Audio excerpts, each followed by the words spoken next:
Good morning friends. Article 75 देखते हैं। Article 75 क्या कहता है? Prime minister.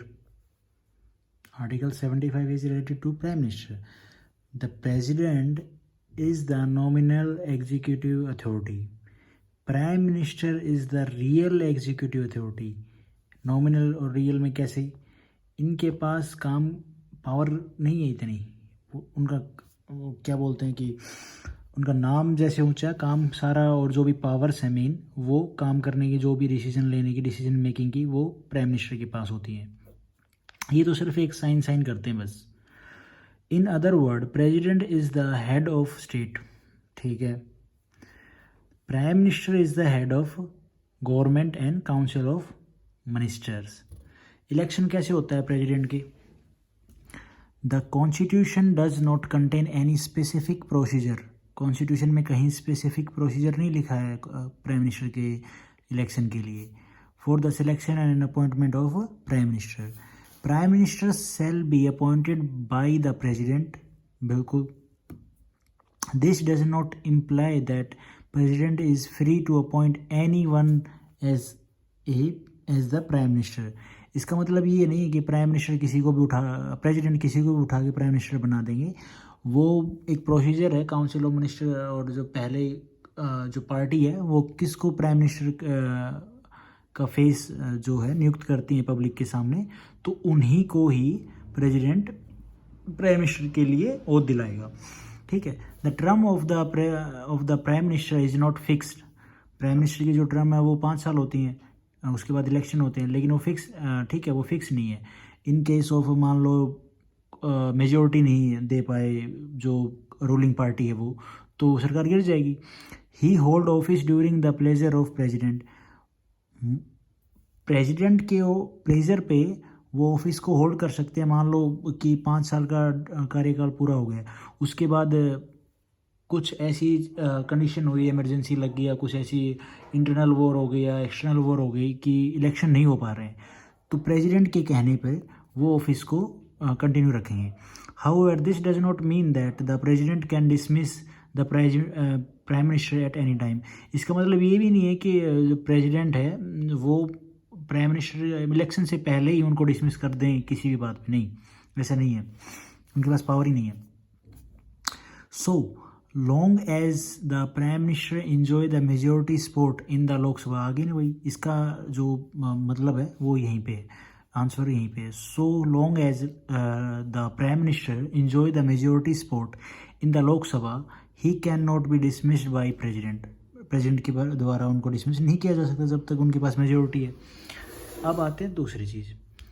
However if he lose the confidence of the Lok Sabha, he must resign or the president can dismiss him। अगर majority नहीं है तो उनको रिजाइन करना पड़ेगा, और या फिर प्रेसिडेंट उनको डिसमिस कर देगा।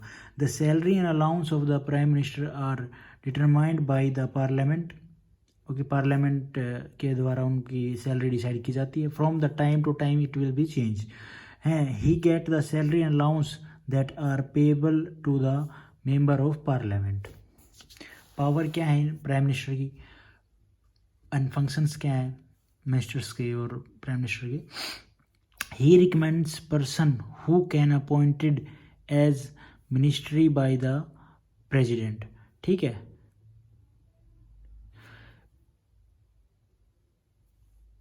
ही recommend person who can be appointed as ministers. अच्छा, क्या है, जो रूलिंग पार्टी होती है, जो पावर मतलब इलेक्शन लड़ रही है, जिसकी देश के अंदर मतलब रुझान है बनने का, तो उसमें वैसे ही ऑटोमेटिकली जो मेन अध्यक्ष होते हैं उनके पास पावर होती है कौन सी मिनिस्ट्री में कौन काम करेगा, वो रिकमेंड करते हैं। दूसरी चीज़ क्या है, president can be appoint only these person as minister who are recommended by prime minister. Prime minister के द्वारा रिकमेंड किए होंगे जो मिनिस्टर्स होते हैं, कोई फाइनेंस, डिफेंस और ये सब मिनिस्टर बनते हैं, कि भाई होम अफेयर में कौन जाएगा, रोड ट्रांसपोर्टेशन में कौन जाएगा, केमिकल में, फाइनेंस में, मिनिस्ट्री ऑफ पर्सनल पब्लिक में, इनमें कौन मिनिस्टर किसकी जगह लेगा, तो वो उनके एजुकेशन और उनके एक्सपीरियंस के बेसिस पे नियुक्त करते हैं। बट ऐसा नहीं है, जैसे अब निर्मला सीतारमण है तो, और काफ़ी ऐसे मिनिस्टर हैं जो स्मृति, इनका जो डिपार्टमेंट है वो चेंज भी होता रहता है।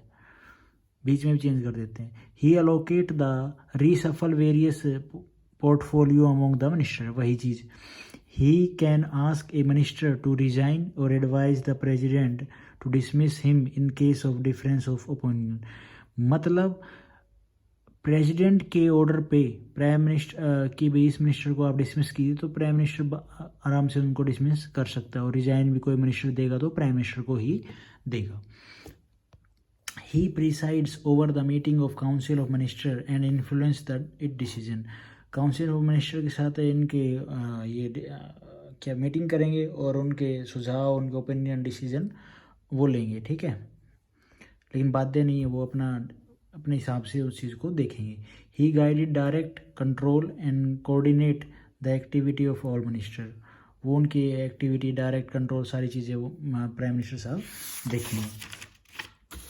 अब क्या आता है, council of minister, prime minister और प्रेसिडेंट, ये इनको हेड, इनका हेड ये, और ये इनको इन्फॉर्म करेंगे किसी कानून लॉ के ऊपर साइन वाइन करवाने के लिए, उनको बताएंगे।